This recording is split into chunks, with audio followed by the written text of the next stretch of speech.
The rain was coming down in sheets as I drove home that Friday. Another week done, another set of spreadsheets conquered. I was looking forward to a quiet evening with Corwin, maybe ordering in some pizza and watching a movie. I was 43 and an architect in Seattle, and life, while not exactly thrilling, was comfortable.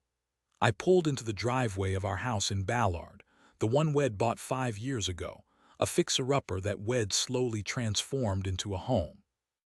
The lights were off inside, which was odd. Corwin usually had a lamp on when she knew I was coming home. I checked my watch, 6:15 p.m. Maybe she was still at the gallery. Corwin was a curator at a small art gallery downtown, a job she loved even if it didn't pay much. I unlocked the front door and stepped inside, calling out, "Corwin, I am home." No answer. Just the sound of the rain drumming against the windows. I walked through the living room, noticing a pile of mail on the coffee table. Bills, junk mail, the usual. As I reached the kitchen, I saw a note on the counter, held down by a ceramic apple Wed picked up on a trip to Portland. Gone to Portland for the weekend. Gallery thing. Back Sunday night. Love you. It was signed with a quick "See Portland." She hadn't mentioned anything about going to Portland. We usually talked about our weekend plans on Thursday night. I distinctly remembered us discussing trying that new Thai place down the street on Saturday. My stomach twisted with a sudden sharp unease. I pulled out my phone and texted her. "Hey, did you forget you were going to Portland? Hope you have a good time." I waited, but no reply came. That wasn't entirely unusual. Corwin often got busy at the gallery and didn't check her phone for hours. Still, something felt off. I couldn't shake the feeling that something was wrong.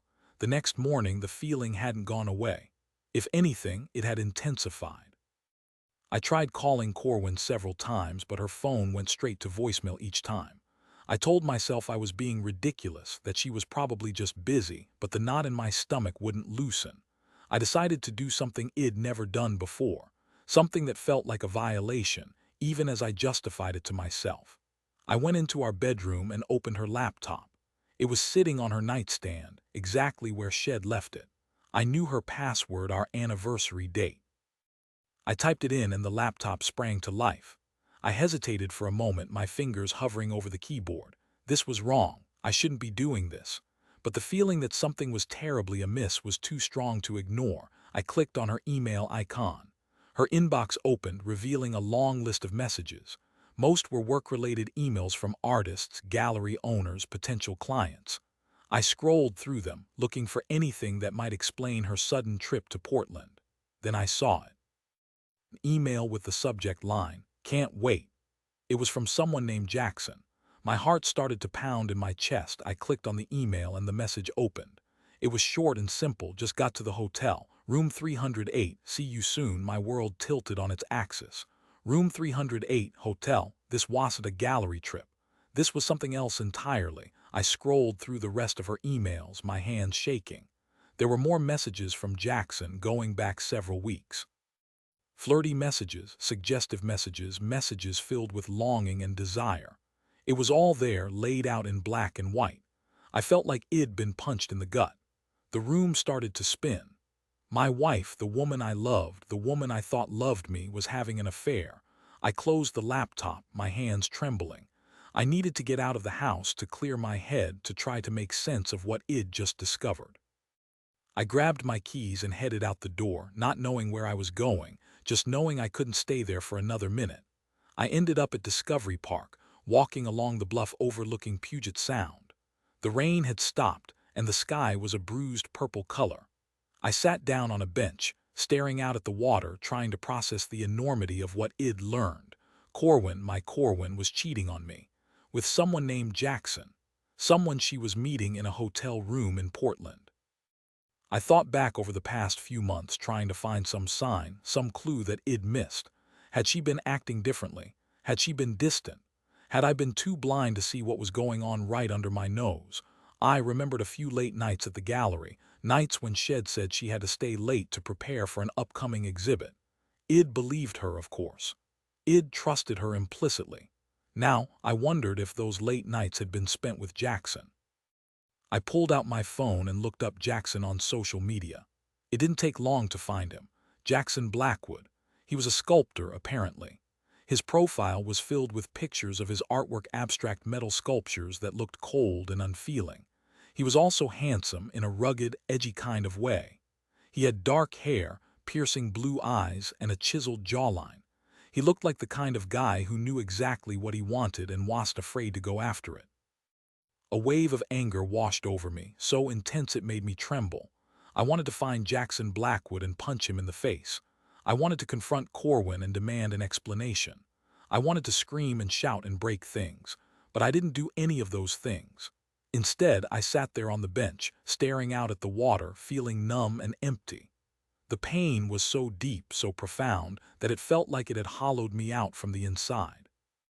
I spent the rest of the day wandering around Seattle, lost in my thoughts. I went to Pike Place Market, but the crowds and the noise only made me feel more isolated. I went to the Seattle Art Museum, but the artwork seemed meaningless and empty. I couldn't escape the feeling of betrayal, the knowledge that my life had been irrevocably changed. That evening, I went back to the house. I knew Corwin would be home soon, and I needed to be there to confront her. I couldn't pretend that everything was normal, that I didn't know what was going on. I sat in the living room, waiting for her, my heart pounding in my chest. Every creak of the house, every sound of a car passing by made me jump. I felt like I was waiting for a bomb to explode. Finally, I heard the sound of her car pulling into the driveway. I took a deep breath and stood up, bracing myself for what was to come. The door opened and Corwin walked in, her face tired but smiling. "Hey honey, I am home," she said, dropping her bag on the floor. "How was your weekend?" I stared at her, my eyes filled with pain and anger. "Don't," I said, my voice trembling. "Don't pretend that everything is okay." Her smile faltered. "What are you talking about?" she asked, her eyes narrowing. "I know about Jackson," I said, my voice barely above a whisper. "I read your emails." Her face went white. She opened her mouth to say something, but no words came out. "Portland?" I asked, my voice filled with sarcasm.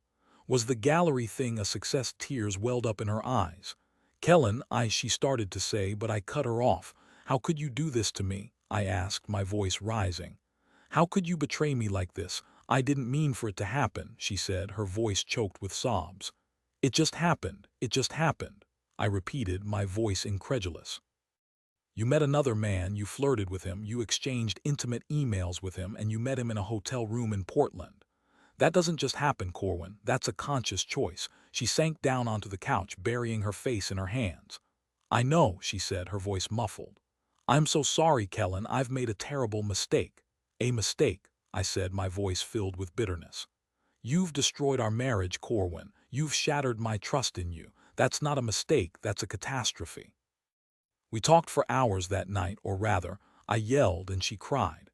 She told me how Shed met Jackson at an art opening a few months ago, how they'd started talking, how Shed felt a connection with him that she hadn't felt with me in years. She said Shed been feeling neglected and unappreciated, that it'd been too focused on my work and not enough on her. I listened to her excuses, my heart aching with pain and disappointment. I knew that our marriage hadn't been perfect, that we'd both made mistakes, but I'd never imagined that she would do something like this. I'd always believed that we were in this together, that we could work through anything. "I still love you, Kellen," she said, her eyes pleading. "I know I've hurt you, but I want to fix this. I want to make things right."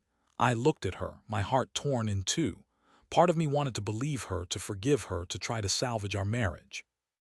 But another part of me knew that things would never be the same. The trust was gone, the innocence was lost. I didn't know if I could ever look at her again without seeing Jackson's face. "I don't know if I can do this, Corwin," I said, my voice weary. "I don't know if I can ever trust you again." She started to cry again, her body shaking with sobs.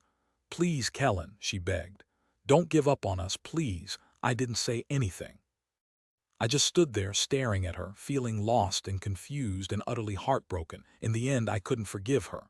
The betrayal was too deep, the wound too raw. We tried counseling, but it didn't work. The trust was gone, and without trust, there was nothing left.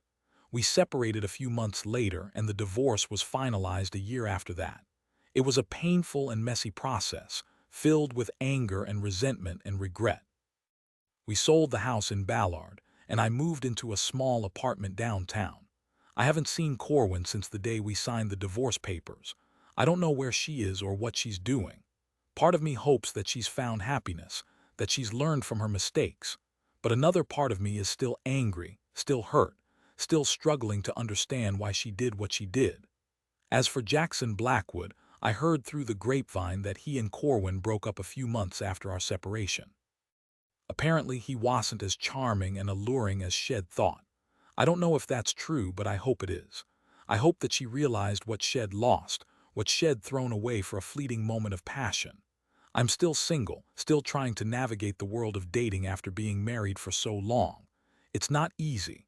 I'm cautious and wary, afraid of being hurt again. But I'm also hopeful. I believe that someday, I'll find someone who will love me and respect me and never betray me.